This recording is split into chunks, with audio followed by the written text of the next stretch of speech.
when you truly, truly love, you want to provide the things for that living entity to be happy. So,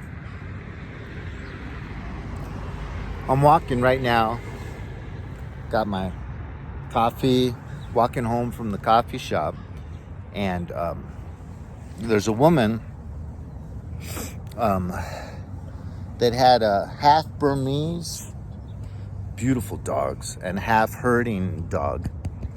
And the dog was really into a smell, like right about here. And I'm over here about walking towards the curb, about to cross. And the dog's just engrossed in the smell, like the whole time I'm walking towards the corner. And then the dog's done with the smell right as I'm approaching the corner on the opposite side of the street. And she sees me and like quickly starts walking her dog away from me. Just so that she doesn't have to interact with a human being, basically, is what the vast majority of the time, the reason why people don't want their dog to meet your dog is because you got to interact with the owner. It's very uncomfortable if you just allow the dogs to do their sniffing and greeting and you just stay there silent. So it's very, very common, to engage in, because I wanted to ask, I think I see some Burmese in this dog, and then we would talk about that. And then usually it goes into the name of the dog, the age, and things like that. I enjoy that because I'm gregarious and social. But, we're in the age where more and more people are just getting used to not really being forced to have to interact. You can order DoorDash, you can go to work in your little cubicle and answer your emails, and literally a lot of people can go through their whole day with very minimal interaction with other human beings nowadays. And that's increasing, and it's going to become more and more that way. But, it just kind of breaks my heart that you have so many people steeped up within their own needs. Now, if you ask this owner of this dog that I just passed if she loved her dog, inevitably she would say, yes, of course. I love my dog dearly.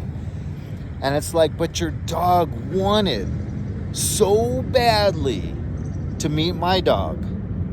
And you denied him that because your needs supersede the needs of this living entity that you say you love. So really, in love, whose needs come first?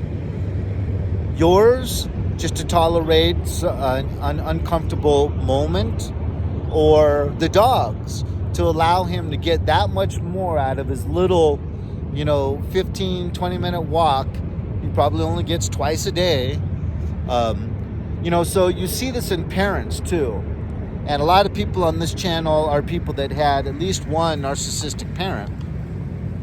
And that's what hurts as a child, because you see that. You see that their needs are really all that matters.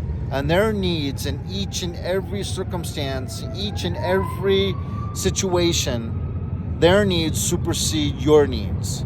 And yet, at some age, you come into the realization that, wait, you're my parent. You say you love me, and you're denying me things that would be extremely easy for you to just grant me.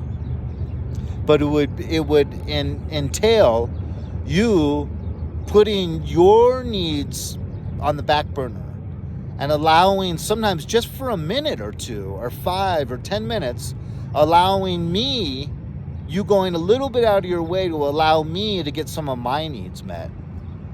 And then we can go right back to your needs. But I'm going to feel loved because I saw that you put down what you were doing. You put down what was important to you.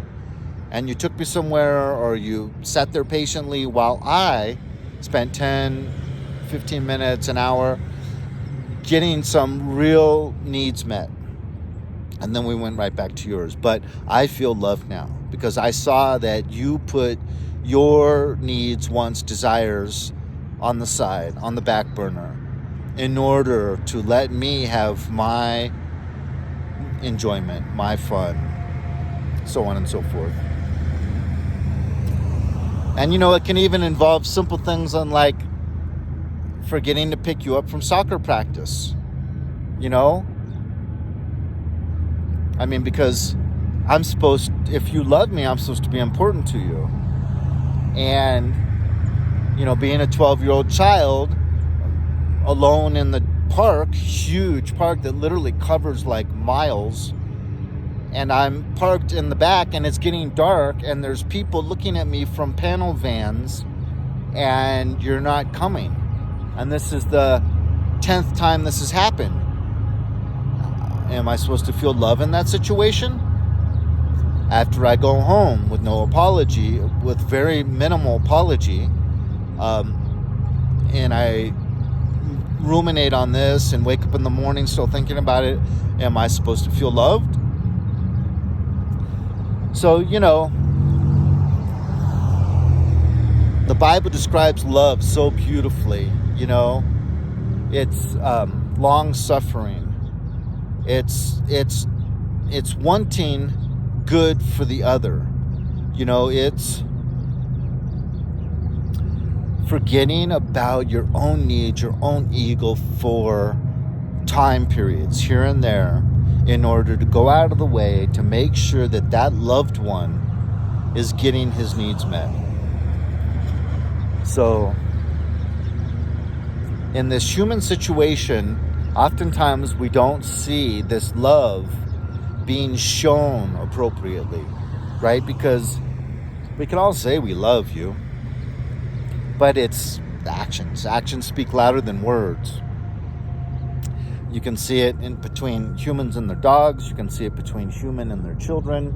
You can see it in friendships, but this good Lord Jesus, his love is 100% genuine and authentic.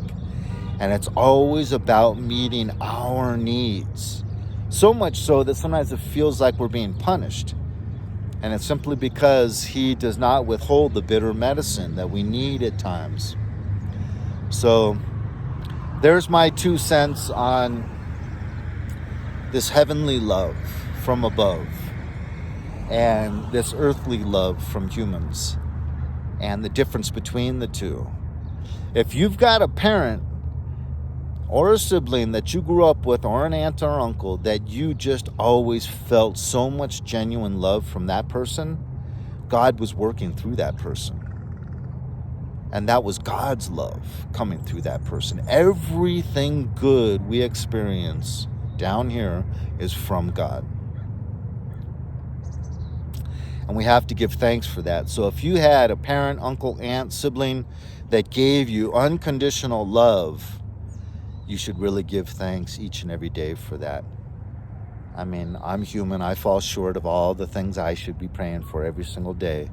So I'm not trying to say I'm holier than thou.